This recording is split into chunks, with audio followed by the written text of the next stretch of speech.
মাদক গ্রাস করে ফেলেছে। কোনদিন আমরা সমস্যারে বলতে পারিনি মাদক উৎখাত করতে হবে। আপনারা দেখুন তো, বলুন আমরা ঢুকে রেখে একটা অন্যায় হয়েছে, বলাৎকার হয়েছে, পৈশাচিক কাজ হয়েছে, কিন্তু তাকে ধরার পর অন্তত তাকে মানুষ করার মতন 5 বছর 10 বছর 15 জেলের ব্যবস্থা করতে হবে। টাকা দিয়ে আপনি বেরিয়ে যান, কি করে হবে আমাদের এই দেশে? সেই আইন করতে হবে। আপনারা সমস্যার উচ্চারণ করুন। আমাদের সেই আইন চাই যে আইনে কোনো প্রশোধন পাবে না, যে আইনে মানুষ মাদক ব্যবসা করবে না, যে আইনে বাবা মা ছেলেকে পুলিশের কাছে ধরিয়ে দিবে আমার ছেলে এই মাদকের ব্যবসা।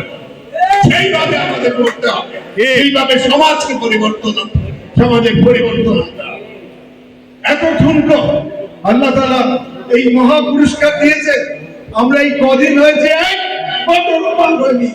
আমাদের মাঠে বিভেদ শুরু হয়ে গেছে। এটা কি বাংলাদেশ? এই জন্য কি আল্লাহ আমাদের এই মহাসাগল্য দিয়েছিল?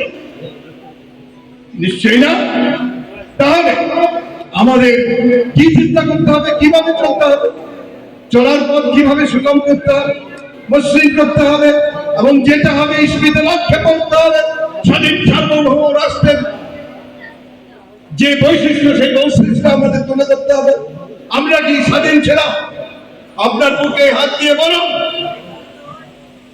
4 এবং 5 জুলাই এর আগে আমরা পরাধীন রাষ্ট্র ছিলাম। এই কারণে পরাধীন রাষ্ট্র।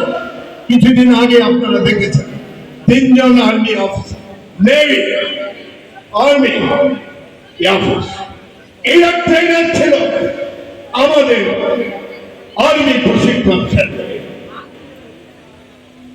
এমনি ভাবে অনেকে অনেক প্রশিক্ষক রয়েছে, বিভিন্ন জায়গায় চলে গেছে।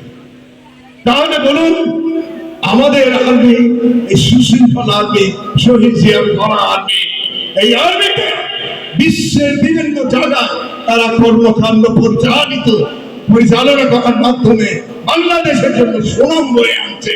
আর আমি আমার ট্রেনার নিয়ে আসবো পার্শ্ববর্তী দেশ থেকে। দেখুন, আমাদের বুক চিরে কি বলে ওই জায়গাটার নাম 7 সিস্টার, বুক চিরে যাবে 7 সিস্টারের মালপথ, এবং মালপথের সাথে অনেক কিছু যাবে, এবং সেটা এগ্রিমেন্ট অলমোস্ট হয়ে গিয়েছিল, এবং রেড লাইনও বিচ্ছিরে হচ্ছিল, হয়ে গেছে। আমরা ত্রিপুরা যেতে পারি না, আমরা ত্রিপুরা যেতে। বলুন তো, একটা স্বাধীন সার্বভৌম রাষ্ট্রের ভিতর দিয়ে আপনি এইভাবে বুক ছিঁড়ে আপনি ট্রেন নিয়ে ওখানে সমরাস্ত্র নিয়ে যাবেন? এটা কি শোভনীয়? এটা কি যৌক্তিক? এটা কি সঠিক? নিশ্চয়ই না। এই ধরনের অনেক কাজ, অনেক কর্মকাণ্ড ওনারা করেছিলেন, যেটা পরাধীনতার সামনে। আরেকটা বলুন, এটা কি বলতে পারে নাকি ফরেন মিনিস্টার মোহাম্মদ যে ভারতবর্ষের উন্নয়ন আমাদের উন্নয়ন, আমাদের উন্নয়ন ভারতবর্ষ? বলুন, এটা কি ধরনের? আরেকটা জিনিস মনে রাখতে হবে, ঐক্যবদ্ধ থাকতে হবে বিশেষ বিশেষ কয়েকটি কারণ। বাংলাদেশের সম্পদ, ধরেন 20 থেকে 30 বছরের সম্পদ লুট করে নিয়েছে। এই সম্পদের যে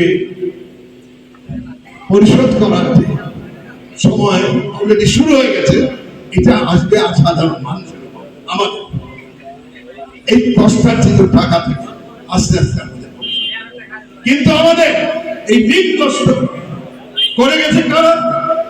সেই সরকার, যে সরকার আমরা বলি যে এদেশে চরম অন্যায় করে মানুষকে খুন করেছে, সেই সরকারের